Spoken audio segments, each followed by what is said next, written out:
اللهم صل على محمد وعلى آل محمد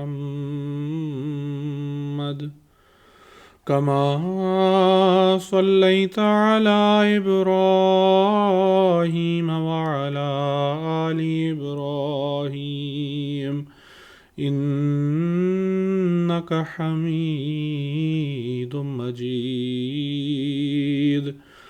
اللهم بارك على محمد وعلى آل محمد كما باركت على إبراهيم وعلى آل إبراهيم إنك حميد مجيد.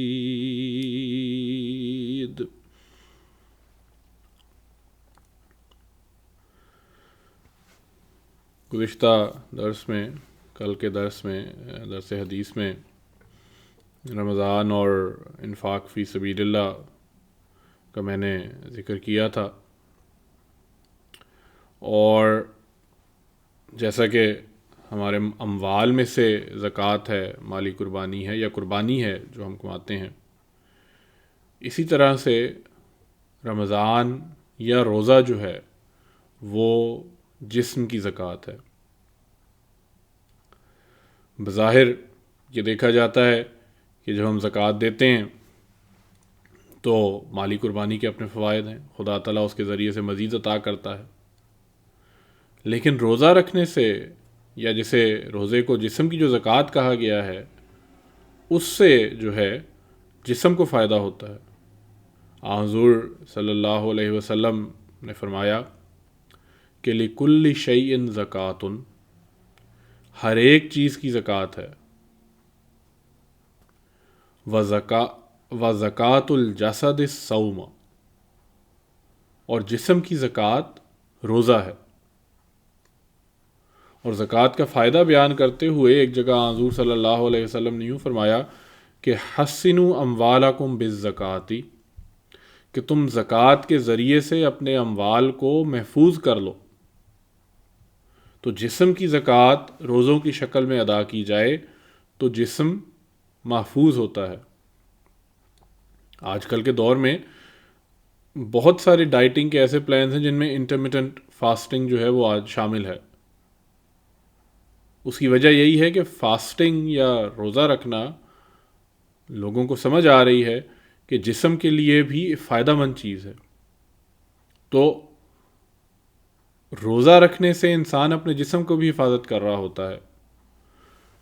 حضرت خلیفہ مسیح ثانی جو روزوں کا مقصد ہے، جو خدا تعالیٰ نے فرمایا کہ روزے اس لیے رکھو لعلکم تتقون کے بارے میں فرماتے ہیں کہ اس میں دوسرا اشارہ اس امر کی طرف کیا گیا ہے کہ اس ذریعے سے خدا تعالیٰ روزے دار کا محافظ ہو جاتا ہے، کیونکہ اتقاء کے معنی ہے ڈھال بنانا، نجات کا ذریعہ بنانا. اس آیت کے یہ معنی ہوئے کہ تم پر روزے رکھنے اس لیے فرض کیے گئے ہیں تاکہ تم خدا تعالیٰ کو اپنی ڈھال بنا لو اور ہر شر سے اور ہر خیر کے فقدان سے محفوظ رہو. ضعف یعنی کمزوری دو قسم کے ہوتے ہیں. ایک تو یہ کہ انسان کو کوئی شر پہنچ جائے، اور دوسرے یہ کہ کوئی نیکی اس کے ہاتھ سے جاتی رہے. اسی طرح روزے کے سلسلے میں بھی ایسے ہی خیر و شر مراد ہو سکتے ہیں جن کا روزے سے تعلق ہے. تو روزہ جو ہے دونوں شروں سے بچاتا ہے، انسان کو دونوں شروں سے بچاتا ہے. ایک تو وہ ہے کہ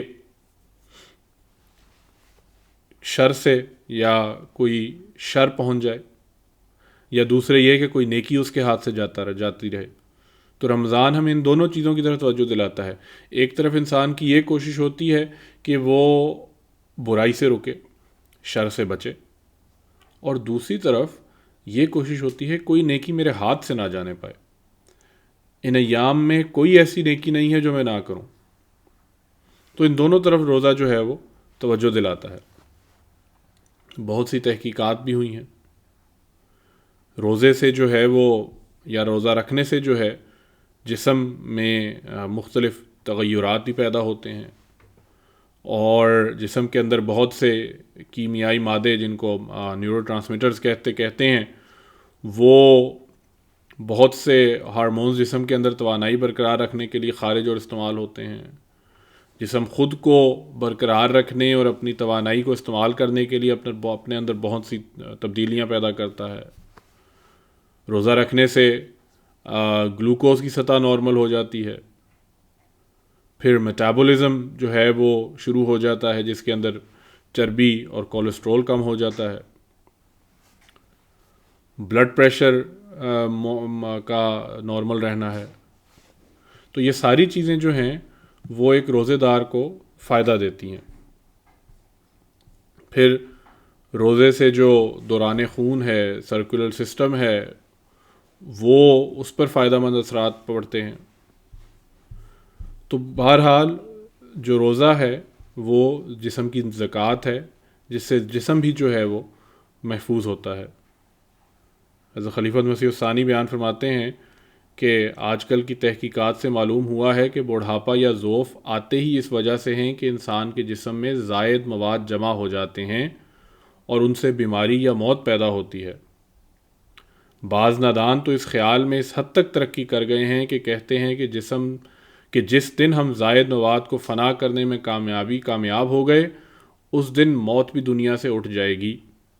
یہ خیال اگرچہ احمقانہ ہے، تاہم اس میں کوئی شبہ نہیں کہ تھکان اور کمزوری وغیرہ جسم میں زائد مواد جمع ہونے سے ہی پیدا ہوتی ہے، اور روزہ اس کے لیے بہت مفید ہے۔ میں نے خود دیکھا ہے کہ صحت کی حالت میں جب روزے رکھے جائیں تو دوران رمضان میں بے شک کچھ کوفت محسوس ہوتی ہے، مگر رمضان کے بعد جسم میں ایک نئی قوت اور تر و تازگی کا احساس ہونے لگتا ہے۔ بس روزے کا انسانی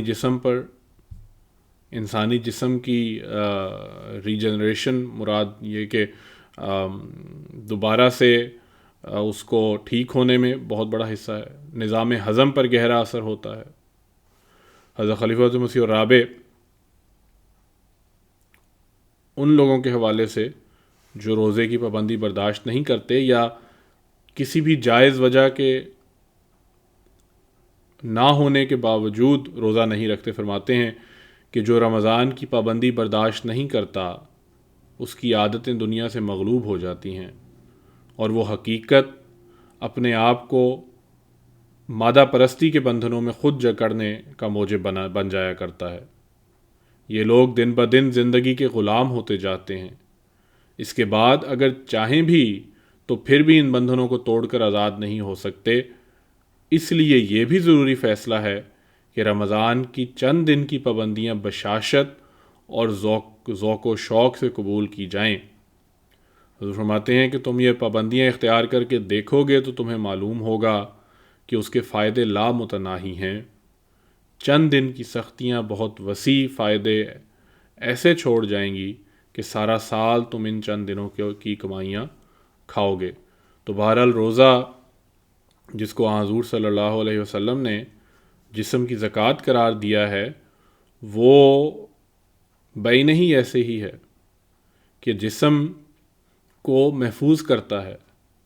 اس میں بعض ایسی چیزیں دوبارہ سے شروع ہوتی ہیں جس کے ذریعے سے انسان کا جو سسٹم ہے وہ کلیئر ہوتا ہے۔